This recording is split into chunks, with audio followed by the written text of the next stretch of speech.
بسم الله والصلاة والسلام على رسول الله صلى الله عليه وسلم.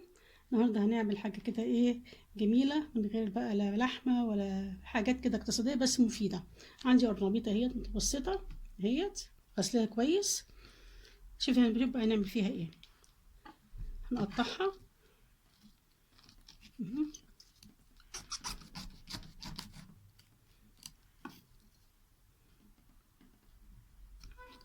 زي ما انتوا شايفين كده. نحطها في الحلة اهيت. هنقطعها اي تقطيع مش مشكلة عندنا، يعني احنا بعد كده هنشوف هنعمل فيها ايه. بس الاول كده هنبتدي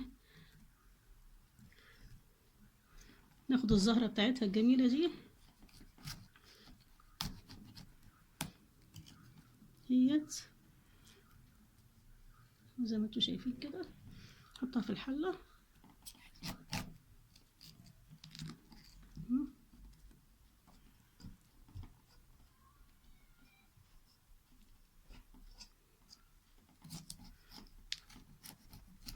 ممكن تجيبي القرنبيط اللي انتوا يعني على قد الاسره، او تجيبي مثلا تسلقيه دلوقتي وتشيلي منه شويه بعد كده في الفريزر زي ما انت عايزه، يعني اللي انت عايزاه. عايزه واحده كبيره وتعمليها على مرتين كان بيها، عايزه واحده صغيره وتعمليها مره واحده على قد افراد اسرتك. يعني انت بقى ليك الاختيار اللي انت شايفاه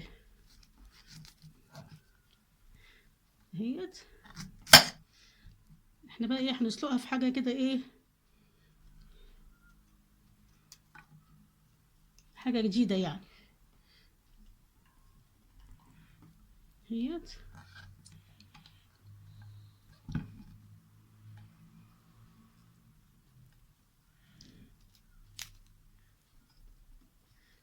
زي ما انتوا شايفين كده اهوت.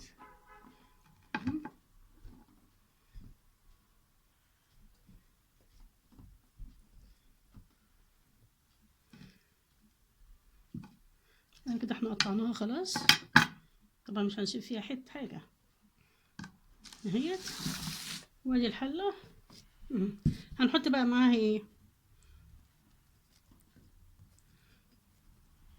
كوبايه ميه ديت نحطها عليها، وكوبايه لبن.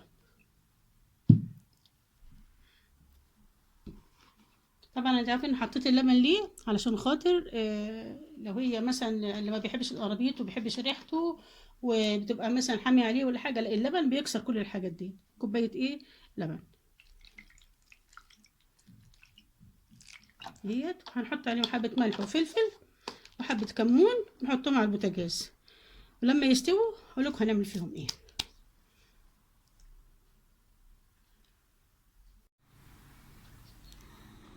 حطيت القرنبيط يتسلق دلوقتي، وعندنا بقى الخضرة. عندي بقدونس، كزبرة ناشفة خضرة قصدي، وعندي شبت، وعندي فلفل ألوان وعندي طماطم، وعندي بصل وتوم. هبتدي أقطعهم كلهم، وعقبال القرنبيط ما يتسلق هنشوف بعد كده هنعمل ايه.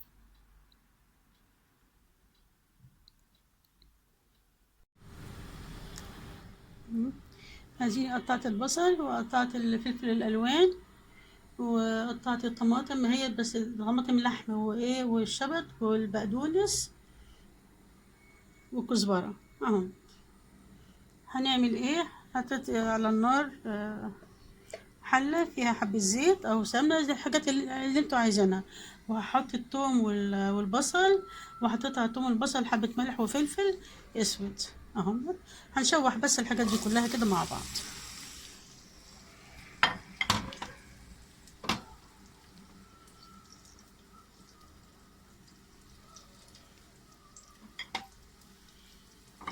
هنبتدي بقى نشوح بصلة اهي تدبل بس، واحط عليها بقية المكونات.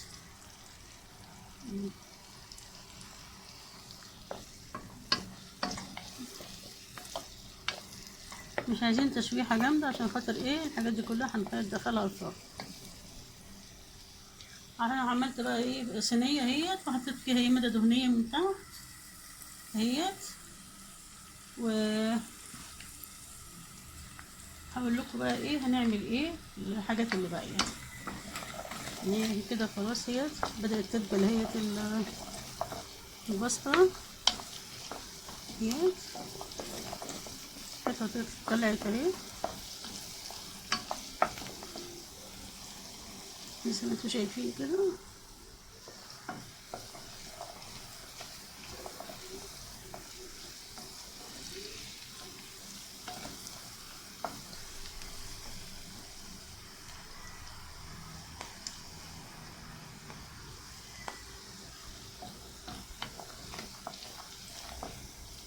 ديت هبتدي بقى احط ايه الفلفل الالوان ديت،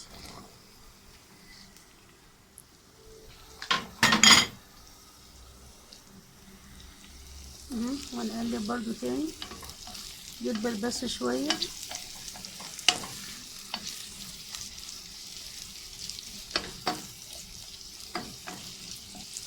زي ما انتوا شايفين كده.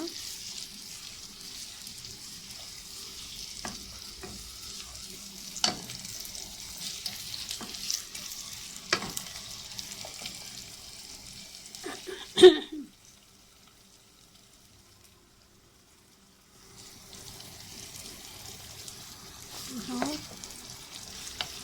انا بقى في الفترة دي هعمل ايه ادي الايه القرنبيط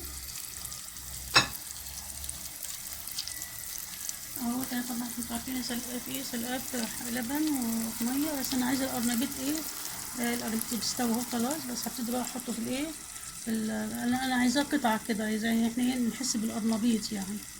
عايزين تضربوه عايزين تضربوه في بلندر تضربوه في الخلاط تضربوه، بس انا بحبه ايه اكل قرنبيط كده يعني احس بطعمه كده هو كده يعني كله ايه حتت كده جميله كده اهو يعني اهوت. طبعا انا استنيت عليه لما يبرد شويه اهو.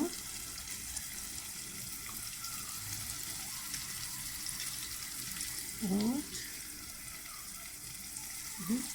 ما ننساش نقلب طبعا الحاجات اللي على النار ديت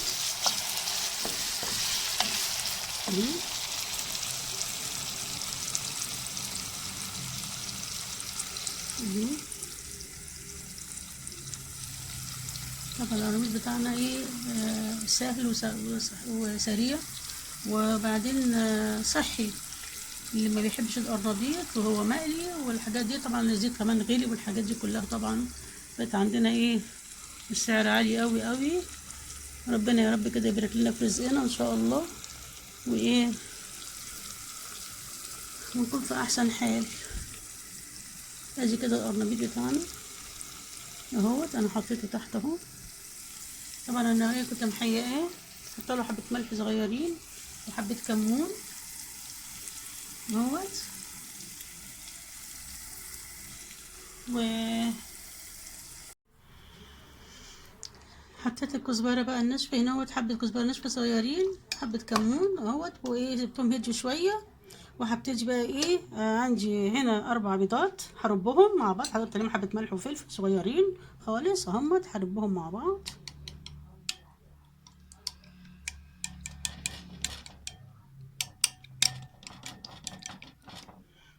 نجيب المضرب احسن. عندي هنا بقى ايه لبن بودره، لو عندكم لبن عادي حطوا. عندي بيكنج باودر معلقه صغيره، وعندي كمون وكزبره ناشفه، وعندي بابريكا، وعندي ملح وفلفل. مش هنحط اكتر من كده. وهحط عليهم كمان ايه 4 معالق دقيق.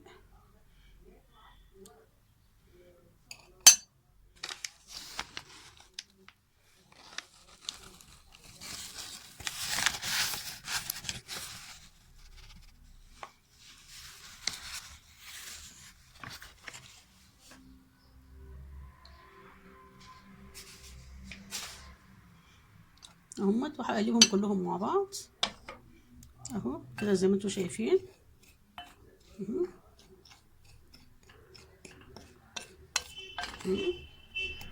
وهحط عليهم بعد ما قلبتهم اهمت كل ده مع بعضه، اقلبهم كويس قوي.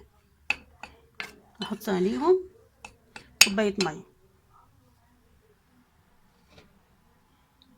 ادي كوبايه الميه اهيت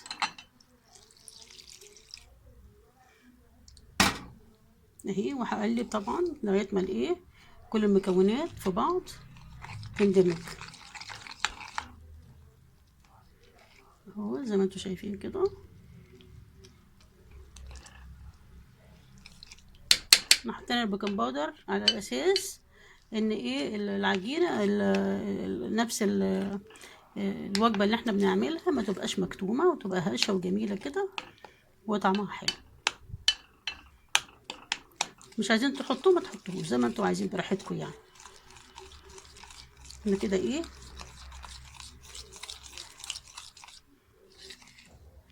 هنجمد كل المكونات مع بعض اهو زي ما انتوا شايفين. هربوا بقى كله مع بعض اهوت اهو. انا مولعه الفرن على حراره 200 اهوت، هيبقى كله كده يتربى مع بعضه. وهحط ايه الخضار اللي احنا اهو حطيت البيض والحاجه عليها اهيت، وهدخلها الفرن. وبعد ما تستوي كده بحوالي هي هتاخد لها حوالي تلت ساعه او نص ساعه. قبل ما تطلع بشويه هحط عليها اي جبنه. هي طلعتها من الفرن الصينيه وحطيت عليها جبنه رومي وقطعتها، وهبتدي بقى ايه نغرفها اهوت ونشوف بقى شكلها ايه بعد ما طلعت.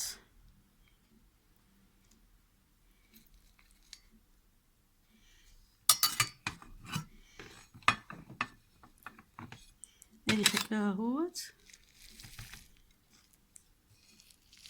هي هشة كده وجميلة. وبصوا المنظر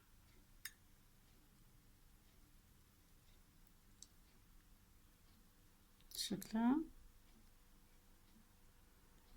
منظرها حلو ازاي. بالهنا والشفا، وان شاء الله تعجبكم وتنوروا داكم. واشوفكم في فيديو تاني ان شاء الله.